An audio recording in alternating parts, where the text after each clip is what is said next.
and welcome to I-24 News Sports Daily Magazine with all the scores and stories from around the world. We will celebrate the American basketball with their team winning the World Championship. We will applaud the Davis, French and Swiss teams for their final qualification. But we begin with football and with the opening night of the new season in the Champions League. The defending champions Real Madrid are not enjoying a very good start to their Spanish season. They lost 2 of their opening 3 matches, so the visit of Swiss side Basel came just in time for the Merengues to get their confidence back. All the big names scored on the night in the Bernabeu. Ronaldo, Bale, James and Benzema were all on target as the champions had no problems en route to a 5-1 victory. Manager Carlo Ancelotti is obviously happy, but he knows there's still a lot of hard work ahead. The reaction of the team was good today. We played well with a lot of intensity up front in the first half and looked for offensive solution with a lot of ball movement. It's clear that we have not solved all our problems, but I like the reaction of the team. Last Saturday, Real lost to Atletico in the Clásico Madrileño, but the Colchoneros, who are also the European runners-up, were not so successful this time. Atletico lost to Greek champions Olympiacos 3-2 in Piraeus. The newcomers at the Spanish champions, Griezmann and Mandzukic, were on target, but it was not enough as the home team was always up front, and the visiting manager, Diego Simeone, knows his team is now in a difficult position within the group. It's clear the team that has won the game, Olympiacos, is much better placed for its future in the group, and same goes for Juventus, who also won today. What we feel now is a sense of responsibility. We have to behave responsibly, and we have to define our steps in the future very carefully because the stakes are very high. Of course, we should not jump to easy conclusions. There is still a lot of games, but obviously, when you win the first game on your own ground, your chances to go to the second round are very good. Borussia Dortmund and Arsenal met twice in the group stage last season, with each team winning away. Was it good again for the visiting team this time? The answer is no. Arsenal did not win at the Westfalenstadion this time. The home team was in control all along. Immobile scored right before halftime and Aubameyang added one shortly after the break. And the Gunners manager Arsene Wenger knows that the better team on the pitch was the one that won. Difficult night. Congratulations to Dortmund, very better team. We were not that, we had a disappointing performance tonight, and overall the victory is normal. And still the paradox of the night is that we had very good chances to open, to score first, and that we are throwing for us and goal for them. We caught on 2 counter-attacks, 45, 46 minutes. That's on the night was on top of that very difficult. Liverpool were absent from the highest competition in club football for the past 3 years. Now they are back, and judging by their first match, the fans in Anfield should expect a very wild roller coaster. Their match against Bulgarian champions Ludogorets became very entertaining in the final 10 minutes. Mario Balotelli put the Mighty Reds up front with 8 minutes to go, but the Bulgarians equalized just as stoppage time began. But it was not over yet. Another minute went by and Steven Gerrard came to the rescue as he scored from the spot. Liverpool wins 2-1. Manager Brendan Rodgers knows exactly what it is that gave his side the victory. If I was to describe the team, that was what it is. It's something, it's an attribute you need to have, especially at the highest level, and we just persisted. We kept going, we kept working, and we kept pushing, and the whole ground, I think, really appreciated that. In the night's other matches, Italian champions Juventus beat Swedish side Malmo 2-0 at home. Zenit St. Petersburg beat Benfica 2-0 in Lisbon. Monaco recuperated from the troubles in the French league to beat Leverkusen 1-0 at home. And the match in Istanbul between Galatasaray and Anderlecht ended in a 1-1 draw. Now we turn our attention to the matches coming up tonight, and we already have one giant match in hand, the Bundesliga champions hosting the Premier League champions. Bayern Munich will face Manchester City for the 2nd year in a row in the group stage, and here as well, it was the visiting teams who won away in last year's matches. The Bavarians would hope to see a different outcome, at least for the match tonight at the Allianz Arena, but their manager Pep Guardiola knows that the team in front tonight is very strong, and they have the ability to win in Germany once again. Last season, they were able to win the Champions League, and this season they are ready to win the Champions League like 8, 9, 10 teams more. So we would like to be part of this 8, 10 teams who can win this trophy. But last season, City was a strong team. That's why they won the Premier League, and this year too. Starting the season with a game away in Munich is certainly not the best draw you can hope for, but the citizens already proved they can win here, and this is the same state of mind they bring to the game tonight. After winning the Premiership 2 times in the past 3 years, Manchester City feels now it's time to make an extra step in the European arena. Last year was their most successful season in the Champions League when they reached the second round, and Captain Vincent Kompany knows that if they want to become big in Europe, these are the kind of matches they have to win. One of the top 3 clubs in the world at the moment, so there's probably not many hardest places to come to.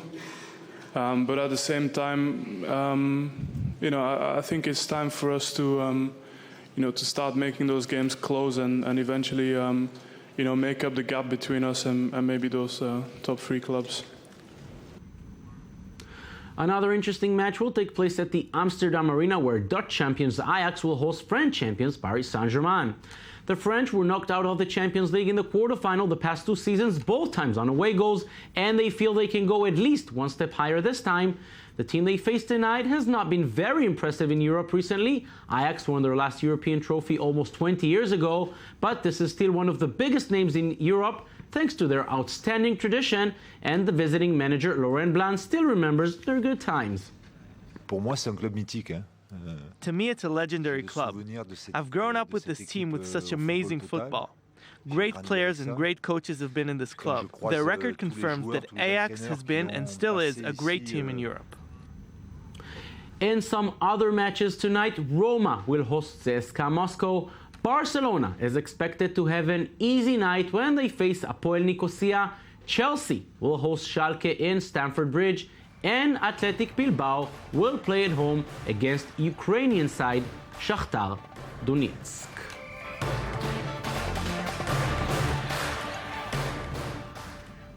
Now it's time for basketball and the very strong statement Team USA put out this week and throughout the entire World Cup. The Americans just showed the world how superior they are in the sport, with the climax coming in the final, with the Americans beating Serbia by 37 points. Lise Barnbaum and Michael Friedman take another look at the team who made sure everyone knows who is still the #1 nation when it comes to basketball. American basketball still dominates the world. Team USA has just been crowned world champions in Madrid after completely dominating Serbia in the World Cup final, 129-92. The exceptional teamwork by the Americans clearly stood out throughout the match. Well, this is by far the biggest accomplishment of my life so far. I did it with we did it with a bunch of guys that we came together on, I think, July 27th, and we've been together every day since, except for the 10-day period where we had off. And this feels amazing. This is one of the greatest feelings that I've ever felt. The gap between American basketball and the rest of the world has not appeared as great since the Dream Team in 1992, which included players like Michael Jordan and Magic Johnson. That was a special team. Even the current coach, legendary Coach K, remembers it as something incredible. When we were in Barcelona in '92, that was like the Beatles or whatever, the Rolling Stones, whatever. It was a rock group, and that was a moment in time. This victory seems even more impressive since the big NBA stars were absent. LeBron James, Kevin Durant, Carmelo Anthony, and Paul George did not take part in this competition. Instead, Team USA was led by young talents like James Harden and Kyrie Irving, who are the future of the NBA. This team it's developing. No one on this team is at the level that they will be at when they reach their full potential as a player. Even Harden, Curry, Rose but was knocked back. And so I think it's a prelude to what could happen. This is the 5th world title for the Americans and the 2nd consecutive victory in the World Cup. Only Brazil and Yugoslavia have been able to win back-to-back titles. With this win, Team USA automatically qualifies for the 2016 Olympics in Rio. The success of this American basketball team owes much to the footprint of their coach. Coach K has instilled his determination, sense of teamwork, and leadership to a young group that lacked experience. This work rate has now given the Americans another gold medal to celebrate. We came here with a goal, and that was to win the championship. We was taking it one shoot around at a time, one practice at a time, and one day at a time. And I see when you do that, I think that's the recipe of winning the championship. The final was a 75th victory for Coach K in an impressive 76 games as the head coach of Team USA. But despite the clear domination against the world by the United States in basketball, Coach K is also proud of the progress of other sports teams. Years ago in our country, I think a lot of people felt we were the only ones who played basketball, and that was a ridiculous thing to think, and we don't think that way. You know, we think it's beautiful, and you know, again, the team we play tomorrow is so well coached, and they play together. Despite their success, Team USA continues to win humbly. We will have to wait another 2 years in Brazil to see if anyone else can challenge the best team in the world. Many big stars stayed at home this summer and did not join the American team in the World Cup. One of them is LeBron James, but he was still busy this summer, rejoining his old team, the Cleveland Cavaliers, and he had some other business to take care of this week. King James was at Nike's corporate headquarters in Oregon on Tuesday for the unveiling of his new shoe, the LeBron 12. The shoe, his 12th since signing with a sports brand. As a rookie out of high school in 2003, features multicolored cushions on the soles. It will be available in stores as of next month, and LeBron is very excited about it. I mean, I would like this shoe, yeah. But I love it that it has my name and my logo on it. I mean, let's be honest about it. Now to tennis, and all eyes are now set on the weekend that begins on November the 21st when France will host Switzerland for the Davis Cup final after both won their respective semifinals. The Swiss may seem to be the favorites with the world number 3 and 4, Stanislas Wawrinka and Roger Federer, but the French, with a home crowd and with explosive players like Gaël Monfils and Jo-Wilfried Tsonga, will surely put up a great fight. Samuel Calvo and Michael Friedman summarize the semis and already look ahead to the final. France qualified for the final of the Davis Cup by dominating the two-time defending champions, the Czech Republic. The French team will now face the Swiss and play their first final since losing to the Serbian Novak Djokovic in Belgrade in 2010. The Swiss team will be a great challenge for the French players. Arriver prêt parce que c'est des super joueurs. Je pense que we'll have to come ready because they are great players. Roger will really want to win this trophy as it is the only trophy he has never won. So for this reason, I think we'll have to come even more ready, and we'll have to be sure that we can beat those players.